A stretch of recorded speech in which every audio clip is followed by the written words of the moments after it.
గోడ అక్రమంగా నిర్మించారంటూ ఈ రోజు ఉదయం నుంచి కూడా హైడ్రా బృందాలతో జేసీబీ సహాయంతో అక్కడ ప్రహారీ గోడలు మొత్తం కూడా కూల్చివేస్తున్నటువంటి పరిస్థితి. కానీ ఇక్కడ నల్లమల్లారెడ్డి గత కొన్ని సంవత్సరాల కిందటే పట్టా కింద ఇది ల్యాండ్ వాళ్ళదే అంటూ కూడా వాళ్ళు చెప్తున్నటువంటి పరిస్థితి. పూర్తి డీటెయిల్స్ అడిగి తెలుసుకుందాం. నల్లమల్లారెడ్డి వాళ్ళ డాక్టర్ ఉన్నారు. నమస్తే. అసలు ఏంటి గత కొద్ది రోజుల నుంచి కూడా స్థానికుల నుంచి అనేకమైనటువంటి ఫిర్యాదులు కూడా అందుతున్నాయి. ఇక్కడ రోడ్డు ఉండేది, ఆ రోడ్డు నుంచి ఇక్కడ లోపల రావడానికి కాలనీ వాసులకి ఇక్కడ గోడ అనేది అడ్డుగా వస్తుంది, లోపల రావడానికి చాలా ఇబ్బంది పడుతుంది. చుట్టూ కూడా తిరిగేసి 3 కిలోమీటర్ల అదనంగా లోపలికి రావాలంటే జర్నీ చేయాల్సి వస్తుంది. ఈ నేపథ్యంలో స్థానికులందరూ కూడా కలిసి హైడ్రా కమిషనర్ రంగనాథ్కి ఫిర్యాదు చేశారు. కానీ మీరేమో అది అక్రమం కాదు, మాది పట్టా ల్యాండ్ అని మీరు చెప్తున్నారు. ఏది వాస్తవం, ఏమంటారు? ఇది మా పట్టా ల్యాండ్ అండి. పట్టా ల్యాండ్లో గోడ కూలగొట్టి పోతున్నారు. అంటే పొద్దున మేము ఏదైనా హైకోర్టు ఆర్డర్ ఉందండి అని హైకోర్టు ఆర్డర్ చూపిస్తుంటే కూడా ఎవరు లెక్క చేయలేదు. కోర్టు ఆర్డర్ను కూడా ధిక్కరించి కూలగొట్టిండ్రు. సో ఇదే కాకుండా మాకు చుట్టుపక్కల యాక్చువల్గా ఈ ప్లాట్స్ ప్రొటెక్ట్ చేయడానికి ఒక గోడ ఉంది. ఆ గోడ మొత్తం కూలగొడుతున్నారు. ఇప్పుడు ఇది అసోసియేషన్ కట్టింది. సో ఆ అసోసియేషన్ అంటే ఎందుకు అంటే ఇక్కడ ఆక్యుపెన్సీ అనేది ఓన్లీ 10% ఉంది ప్లాట్స్ది. సో మిగతా వాళ్ళందరూ వచ్చి అంటే వాళ్ళు ఎక్కడో ఉంటారు, కష్టపడి ప్లాట్లు కొనుక్కుంటారు. ఆగమైతే పక్కన ఏకశిలా నగర్ చూసిండ్రు, అది మొత్తం 4-5 రిజిస్ట్రేషన్లు అవి ఇవి ఉన్నాయి ఒక ప్లాట్ మీద. సో ఇది కాకుండా ఉండడానికి ఒక గోడ కట్టుకొని ఎవరిని కూడా లోపల వస్తే మరి ప్లాట్ ఓనర్స్ని అయితే లోపలికి వచ్చేది, వాళ్ళు పోయేది. సో ఇక్కడ ఎవరైతే దీన్ని రక్కస్ క్రియేట్ చేస్తున్నారో వాళ్ళు ఏంటంటే 4 గ్రూపులు ఉన్నాయి. ఒక గ్రూప్ ఏమో ఇండ్లు సెట్ బ్యాక్స్ లేకుండా కట్టుకుంటున్నారు. అంటే ఒక 10% మంది వస్తున్నారు, ఇంకా వేరే వాళ్ళు వస్తారు. మరి మీరు వాళ్ళ ప్లాట్ ఎంక్రోచ్ చేసి మీరు కడితే ఆగమవుతారు. నెక్స్ట్ వాళ్ళు వచ్చే వాళ్ళు ఎక్కడో ఉంటారు, ఎక్కడనో సింగరేణి అక్కడ నుండి వాళ్ళు వచ్చి రోజు వచ్చి చూసుకోరు కదా, మేము ఇక్కడ ఉంటున్నాం కదా. సో ప్లాట్స్ మీద అంటే రోడ్ల మీద కూడా మొత్తం ర్యాంపులు వేస్తున్నారు. రోడ్ల మీద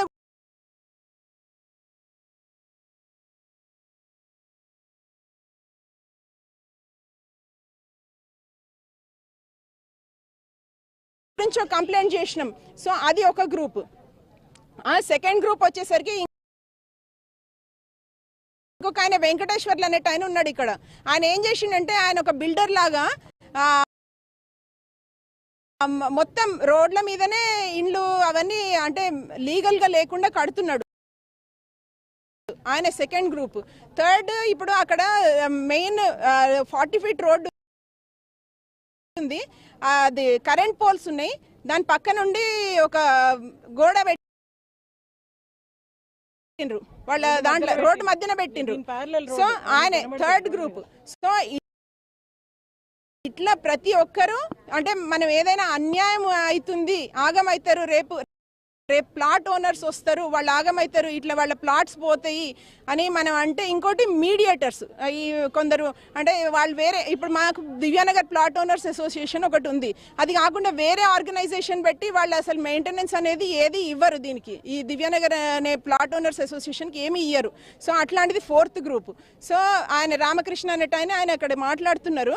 సో ఇంత అన్యాయం జరుగుతుంటే ఆయన ఏంటంటే ఆయన జస్ట్ పైసలు సంపాదించడానికి ఈ ప్లాట్లన్నీ ఆగం చేయడానికి మాత్రమే చేస్తున్నారు.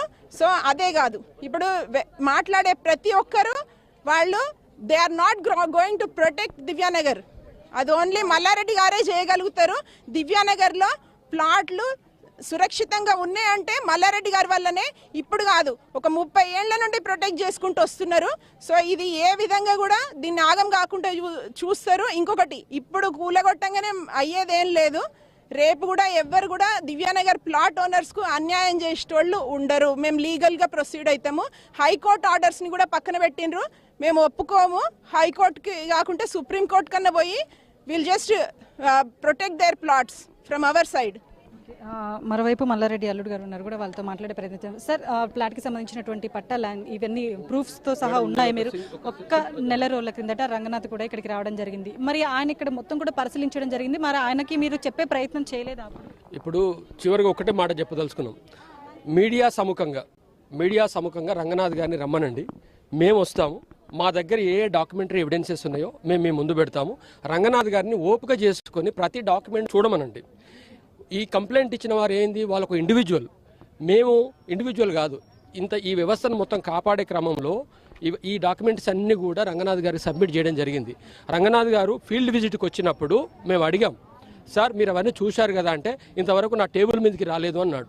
మేము సబ్మిట్ చేసిన తర్వాత 1 మంత్ తర్వాత కూడా టేబుల్ మీదకి రాకుంటే ఆయన పూర్తిగా దాని గురించి చదవకుండా మా దగ్గరికి వచ్చేసి కేవలం కూల్చాలనే ఒక దురుద్దేశం, కక్షపూరిత చర్య తప్ప మేము ఈరోజు మీడియా ముఖంగా ఖచ్చితంగా స్పష్టంగా చెప్తున్నాం కదా, మా డాక్యుమెంట్స్ అన్నీ సిద్ధంగా ఉన్నాయి. రంగనాథ్ గారు ఎక్కడికి పిలుస్తారో చెప్పమనండి. హైడ్రా ఆఫీస్కి వస్తారా, మేము హెచ్ఎండి ఆఫీస్ రమ్మంటారు, ఏ ఆఫీస్కైనా మా డాక్యుమెంట్స్తో వస్తాము, మేము చూపిస్తాము. చూపించిన తర్వాత ఆయన వచ్చి దగ్గరుండి కూలగొట్టమనండి. ఒకవేళ నిజంగా కూడా ఇక్కడ ఏదైనా తప్పు అన్యాయం ఉంటే ఆయన రావాల్సిన అవసరం లేదు, మల్లారెడ్డి గారే కూలగొడతారు. మల్లారెడ్డి గారు ఇలాంటి సహించరు.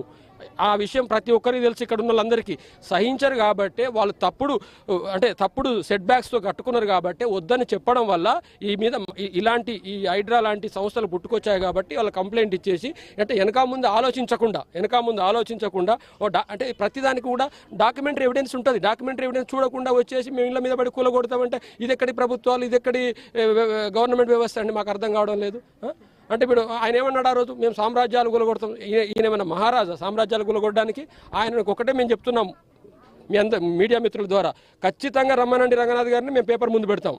పేపర్ కనుక ఏదైనా తప్పు ఉంటే ఆయన అవసరం లేదు, ఆయన గిడ్డాలు అవసరం లేదు, మేమే కూలగొట్టుకుంటామని చెప్తున్నాం కదా. మేము ఈ విషయం మీద ఎక్కడ సుప్రీంకోర్టు వరకైనా పోతాం, న్యాయం గెలుస్తుంది. ఖచ్చితంగా రంగనాథ్ గారు దీనికి మూల్యం చెల్లించుకోవాల్సి వస్తుంది. ఆయన ఒక నియంతలాగా వ్యవహరిస్తున్నాడు. ఆ నియంత మొత్తం కోర్టు ముందు తల ఉంచాల్సి వస్తుంది. ఆల్రెడీ హైకోర్టు మొట్టికాయలు పెట్టినా కూడా బుద్ధి తెచ్చుకోకుండా ఇలాంటి కార్యక్రమాలు చేపడతాడు. ఇది మా ప్రైవేట్ ల్యాండ్కి ఎలా వస్తారండి? అక్కడ కింద మా ప్రైవేట్ ల్యాండ్, అది మా పట్టాభూమి, 10 ఎకరాల పట్టాభూమి, దాని కింద 9 గుంటలు ఉంటాయి. దాన్ని మేము కాంపౌండ్ వాళ్ళు కట్టుకుంటే దాన్ని కూడా కొలగొడతారు. గేట్ ఉన్నది, గేట్ ఉంటే చెప్తే గేట్ తీస్తారు కదా. గేట్ మీద అంటే వీళ్ళ పైశాచికత్వం అనేది మీకు అర్థమవుతుందా? కుట్ర ఏమైనా ఉందనుకుంటున్నారా? ఏమైనా రాజకీయ కుట్ర గురించి మేము మాట్లాడదలుచుకోలేదండి. అది రాజకీయాలకు పోవద్దు. ఇది కేవలం హైడ్రాకు మాకు మధ్యలో జరుగుతున్నది తప్ప ఇలా మేము రాజకీయాలు అట్లా ఆగదలుచుకోలేదు. ఇలా రాజకీయ కుట్ర ఉన్నదా లేదా అనేది ఎవ్రీబడి నోస్. దాని గురించి నేను మాట్లాడదలుచుకోలేదు. రాజకీయం అనేది తీస్తే మళ్ళీ అదొక పెద్ద సమస్య అవుతుంది. మేము ఏ రాజకీయ పార్టీకి సంబంధించిన వాళ్ళం కాదు కాబట్టి మాకు రాజకీయాలతో సంబంధం లేదు. మేము కేవలం మేము సబ్మిట్ చేసిన పేపర్ చదవమంటున్నాం. ఆయనకు ఆ ఓపిక లేకపోతే ఏం చేయాలి? పట్టా ఏ సంవత్సరంలో వచ్చింది ఈ ల్యాండ్కి సంబంధించి? 2001లో మా ఇంటి ముందున్న 21 గుంట భూమి ఏదైతే ఉందో మేము 2001లో మా మామగారి పేరు మీద రిజిస్ట్రేషన్ అయింది. రిజిస్ట్రేషన్ డాక్యుమెంట్ సబ్మిట్ చేశాము. తర్వాత ఈ గోడ గురించి అన్యాయం అక్రమం అంటారు కదా, ఆ రోజు కాచివాని సింగారం గ్రామ పంచాయతీ తీర్మానం చేసి ఇవ్వబడిన పర్మిషను తర్వాత హైకోర్టు పోయి ప్రొటెక్షన్ తెచ్చుకొని ఆ ప్రొటెక్షన్ ద్వారా కట్టుకున్నాము.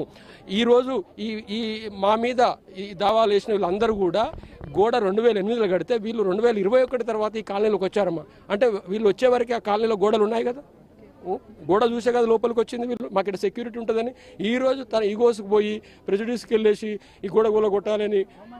మా గోడ దేనికి అడ్డం లేదు, అడ్డం రాదు కూడా. అందుకని మేము కోర్టుకు వెళ్తున్నాం. కోర్టులో మేము ఖచ్చితంగా విజయం సాధిస్తాం. ఖచ్చితంగా రంగనాథ్ అంటే ఇక్కడికి వచ్చేసి గోడ కట్టిస్తాడు, కట్టియాలి. ఇక్కడ వీళ్ళు సపోర్ట్ చేస్తున్నారు, అంటే వెల్కమ్ పలుకుతున్నారు. హైడ్రా సపోర్ట్గా ఇక్కడ కొంతమంది ఉన్నారు. అలాగే హైడ్రాకి వ్యతిరేకంగా ఒకవైపు, హైడ్రాకి సపోర్టింగ్గా మరొక టీం. మొత్తం ఇక్కడ టీమ్స్ వైజ్గా ఇక్కడ డివైజ్ అని చెప్పుకోవచ్చు. అసలు ఏది వాస్తవం? ఇది అక్రమంగా గోడ కట్టారా లేకపోతే సక్రమంగానే అది గోడ ఉందా? అది పట్టా కింద ల్యాండా లేదా ఏంటి? కొంతమందితో మాట్లాడే ప్రయత్నం చేద్దాం. ఎందుకంటే వీళ్ళు కొంతమంది ఫ్లెక్సీలు పట్టుకొని కూడా రేవంత్ రెడ్డికి, అలాగే రేవంత్ రెడ్డి హైడ్రాకి చైర్మన్గా వ్యవహరిస్తూ ఎక్కడైతే ప్రభుత్వ స్థలాలు, చెరువులు, కుంటలు, నాలాలు, పార్కింగ్ స్థలాలు ఏది అయినా సరే అక్రమంగా నిర్మించినా కూడా, ఎవరైనా కబ్జా చేసినా కూడా వారిపైన శిక్ష ఖచ్చితంగా ఉంటుంది, చర్యలు కూడా తీసుకోవాల్సిందే అవసరం అని చెప్పేసి ఇప్పటికే హైడ్రా కమిషనర్ పలుమార్లు కూడా చెప్పడం జరిగింది. ఇదే రీతిలో ప్రతిసారి కూడా పలువురు స్థానికుల నుంచి కూడా ఫిర్యాదులు ఎన్నో కూడా వస్తూనే ఉంటాయి. హైడ్రా వ్యతిరేకంగా పనిచేస్తుంది, చాలా ఇది మేము అక్రమంగా కట్టలేదు, 2021లోనే మాకు పట్టా వచ్చింది, పట్టా వచ్చిన తర్వాత సెక్యూరిటీ కోసం ఇక్కడ ప్రహారీ గోడ కట్టాము, అది మా ల్యాండ్. కానీ హైడ్రా కమిషనర్ ఏ విధంగా కూడా మా పేపర్స్ ఏవి కూడా చూడకుండా చాలా తొందరపాటుగా ఇక్కడ గోడను కూల్చివేస్తున్నారని చెప్పేసి ఒకవైపు అంటున్నారు. సో మరోవైపు వీళ్ళ వాదన విందాము. సో వీళ్ళు ఏమనుకుంటున్నారు? ఇక్కడ చాలా మంది కూడా టీమ్స్ వైజ్గా ఏర్పడి కొంతమంది కావాలనే ఇక్కడ కంప్లైంట్ ఇచ్చారని కొంతమంది అంటుంటారు. సరే మీరేమంటారు?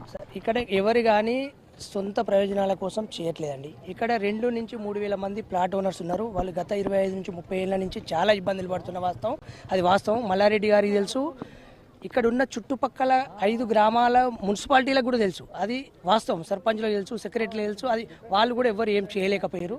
ఈరోజు ముఖ్యమంత్రి అధ్యక్షున హైడ్రా వచ్చింది కాబట్టి ఈ విజయం సాధించామని మేము అనుకుంటున్నాం.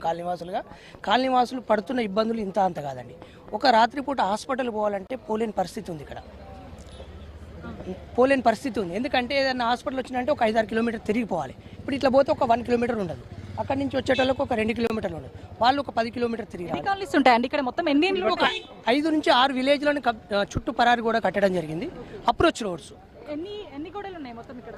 గోడలు చుట్టూ ఉన్నాయండి, 500 ఎకరాల చుట్టూ గోడలు ఉన్నాయి. 5 విలేజ్లను అప్రోచ్ అయినాయి. 5 విలేజ్లలో మీరు వెనక నుంచి ఒక 40-50 ఏళ్ళ నుంచి తీసుకుంటే కూడా నక్షలు పానీలు అన్ని తీసుకుంటే కూడా క్లియర్గా గూగుల్ మ్యాప్లో ఉంటాయి, అన్ని దగ్గర ఉంటాయి. హైడ్రా కమిషనర్ ఆఫీస్లో కూడా వివరంగా వివరించడం జరిగింది మల్లారెడ్డి గారికి.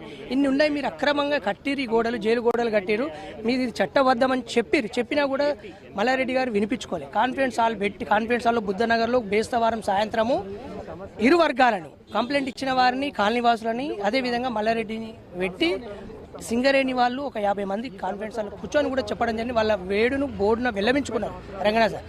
అప్పటికి మల్లారెడ్డి అనుచరులు ఛాలెంజ్ చేయడం, బుద్ధ భవన్లో కూడా కాన్ఫరెన్స్ హాల్లో కూడా మేము అవసరం కూడా 500 మందిని పెడతామని వాళ్ళు ఛాలెంజ్ చేయడం జరిగింది. గవర్నమెంట్ వ్యవస్థ, మున్సిపాలిటీ వ్యవస్థ వస్తే వీళ్ళ పర్మిషన్ తీసుకురావాలి. అదేవిధంగా మల్లారెడ్డికి చాలాసార్లు వినవించుకోవడం జరిగింది. మీరు గెటెడ్ కమ్యూనిటీ పెట్టి లీగల్గా మీరు కన్స్ట్రక్షన్ చేస్తుంటే మీరే అమ్ముకుంటుండ్రి, మీరు ప్లాట్లు అమ్మి అందరూ కానియకుండా ఇబ్బంది అవుతుంది. బయట ఎక్కడో గట్కేసర్ అవుతల, అవుటర్ రింగ్ రోడ్ అవుతల 30 నుంచి 35 వేలు వలుకుతుంది, ఇక్కడ 25 వేలు అమ్మే పరిస్థితి లేదు. కొనాలన్నా ఆయన తక్కువ రేటు కొనుక్కుంటాడు, ఆయన అమ్మాలంటే ఎక్కువ రేటుకి అమ్ముకుంటాడు. అవన్నీ ఆయన బిజినెస్ సంబంధించినవి. అయినా కూడా మాకు కావాల్సింది రోడ్లు మాత్రమే. ఆయన ఆస్తులు కానీ, ఆయన ఇల్లులు కానీ, ఆయన కాలేజీలు కానీ ఎవరికి అవసరం లేదు. ఇక్కడ హైడ్రా టీము మల్లారెడ్డి ఇంటి ముందుకు వచ్చి అడిగినప్పుడు కూడా వీళ్ళంతా చీటర్లు, వీళ్ళంతా పేకు, వీళ్ళు నిరూపిస్తే నేను గేట్ అడ్డు దివేరని చెల్లిపోతానని అనడం జరిగింది. దాని వీడియోలు కూడా ఉన్నాయి, మీరు తీసేసుకోవచ్చు. హైడ్రా కమిషనర్ గారు ఇక్కడ వచ్చిన రోజు ఒకవేళ వీళ్ళు ఆరోపణ చేసిన వాళ్ళు కనుక ఓడిపోతే ముక్కు 4 రాయాలని చెప్పాడు. మేము కనుక ఓడిపోయిన అయితే ముక్కు 4 రెడీ. ఆయన ఈ రోజు నిరూపించుకుని ఓడిపోయినందుకే ఆయన వెళ్ళిపోవడం రెడీగా ఉండడానికి మేము సవాల్ చేస్తున్నాం. ఈ విషయంలో మేమందరము సింగరేణి కాలనీస్ తరఫు నుంచి నేను దివ్యానగర్ సింగరేణి వెల్ఫేర్ సొసైటీ ప్రెసిడెంట్గా మాట్లాడుతున్నాను. 2007లో మేము మల్లారెడ్డి గారికి డెవలప్మెంట్ పర్పస్ గురించి 10 కోట్ల చిల్లర కట్టాము డబ్బులు. దాంట్లో రోడ్లు, డ్రైనేజీ, వాటర్, పవర్ సప్లై అన్ని ఇస్తామని చెప్పాడు. అది ఇవ్వకుండా అక్రమంగా గోడ నిర్మించాడు. ఇది జీపీ లేఅవుట్లో గోడ నిర్మించాలనేది రూల్కి వ్యతిరేకం. అక్కడే తెలిసిపోతుంది వాళ్ళు అన్యాయంగా గోడ కట్టినట్టుగా.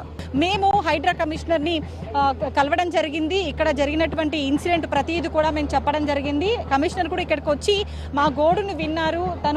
ఆయన మమ్మల్ని పూర్తిగా అడగడం జరిగింది. ఇక్కడ కబ్జాకి గురైందని తెలుసుకొని ఈరోజు ఉదయం నుంచి కూడా కూల్చివేతలు అనేటివి కొనసాగుతూనే ఉన్నాయి. సో మొత్తం మీద అయితే హైడ్రాను ఏర్పాటు చేసిన దాదాపుగా 20 సంవత్సరాల నుంచి పరిష్కారం కూడా నోచుకునేటువంటి కొన్ని సమస్యలు పరిష్కరించి కూడా మాకు న్యాయం చేశారని చెప్పేసి కొంతమంది ర్యాలీ చేస్తున్నారు. అలాగే మరోవైపు నల్లమల్లారెడ్డి వాళ్ళు మాత్రం ఇక్కడ మేము పట్టా ఉందని చెప్పేసి ఆ ల్యాండ్ మేము ఎప్పుడో కొన్నామని చెప్పేసి వాళ్ళు చెప్తున్నారు. సో మొత్తం మీద అయితే కంటిన్యూగా ఉదయం నుంచి కూడా 5 జేసీబీల సాయంతో అయితే కూల్చివేతలు అనేటివి కొనసాగుతూనే ఉన్నాయి. ఎక్కడ కూడా ఎలాంటి అవాంఛనీయ ఘటనలు జరగకుండా పూర్తిగా భారీ పోలీసు బందోబస్తు నడుమ అయితే హైడ్రా కూల్చివేతలు అనేటివి ముమ్మరంగా కొనసాగుతున్నటువంటి పరిస్థితి ఇక్కడ కనిపిస్తుంది.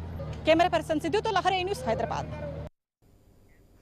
గాంధీ భవన్లో టీపీసీసీ చీఫ్ మహేష్ కుమార్ గౌడ్ మాట్లాడుతున్నారు. ఇప్పుడు అలా